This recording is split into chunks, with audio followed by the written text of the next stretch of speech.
Good morning, traders. Today is May the 21st. My name is Neville Hornsey, market analyst at YouTrading, and today I'm going to be mainly talking about the Australian dollar.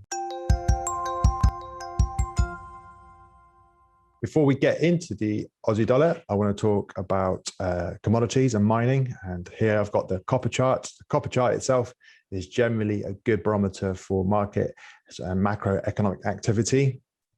We can see that back in sort of like the 10th of May, we had the spike high, and then we've been pulling back ever since then into this little balance area here. It seems to be like keeping prices supported at the moment, but we are below the 20-day EMA, and then we will be maybe testing the 50-day EMA and possibly this swing high here from the 25th of February, which sort of coincides, if you like, with the 50-day EMA. So that prices to the downside still quite likely. And if we just turn to the mining.com, the reason I'm looking here is because we had this report yesterday saying that iron ore prices fell on Thursday after China sought stricter oversight of commodity markets to curb exorbitant prices. You know, with the sort of copper chart, this reflects a lot of the commodity reflation trade. There is, cause for a commodity super cycle because infrastructure bills are being passed through the US currently. And also China has stated that they're going to be spending a lot of money on infrastructure. We've also got tight supplies through mining. The copper mines haven't been producing as much as the demand requires at the moment. So that's why things like copper have been rising, but the same for iron ore. Australia is the largest exporter of iron. You can see here in 2019, they exported over 600 million tons of iron to China. Brazil comes in well, not even a close second. They're just the next largest exporter to China.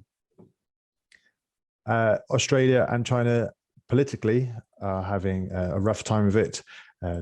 Australia is not happy with China, and China does not like being criticized in public. So they've been looking elsewhere for their imports. So the Australian dollar could suffer if China turns their back on Australia. But overall, the US dollar is in this big decline, and I would imagine the Australian dollar would benefit from a weaker US dollar. But we need to see the likes of all of the Australian dollar pairs to start ticking up. Currently, we're seeing a big correction across the Aussie complex. Here we have the sentiment index. The sentiment indicator on Active Trader. 44% of traders are currently short the Aussie versus the Swiss franc, but 69 and 77% are short the Aussie versus the US dollar and the Japanese yen. So if we go to the Australian dollar versus the Japanese yen, yesterday was an inside day.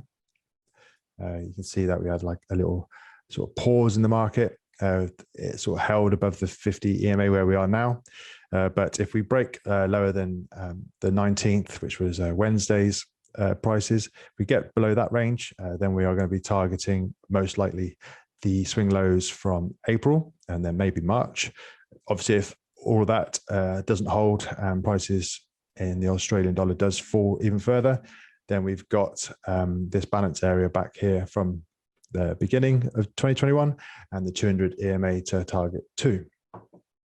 With the Aussie Swiss, we can see that we've broken through this rising trend line, and we're currently looking more likely to target into this balance area and the 200-day EMA. But overall, I just want to sort of say, if we do get like a lower dollar, as in US dollar, then it would be good to see the Australian dollar break out, retest, and for this old resistance to act as real support this time. And then we get a continuation higher. But we do need to see the sort of all of the Australian dollar crosses to actually start continuing in their uptrend. They've been in an uptrend for a long time.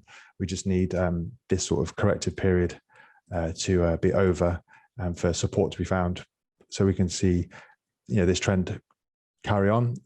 If we look to the Australian dollar versus Swiss, if we break through the 200, it tends to sort of signal that there's going to be a larger correction. We did have a little look below and then pop higher before, this big impulsive move. So I'm hoping for that, in terms of if I want this bullish move to continue. But if we were to get below and then, for the middle of this range to hold as support, then we've got some big moves to the downside to target into this sort of balance area here in this swing low from 2020. But yeah, just keep an eye on commodities, the rhetoric out of China and Australia, and obviously the dollar versus the Australian. All right, if you've made money this week, hope you can hold on to it in Friday, go into the weekend happy, and then I'll catch you next week.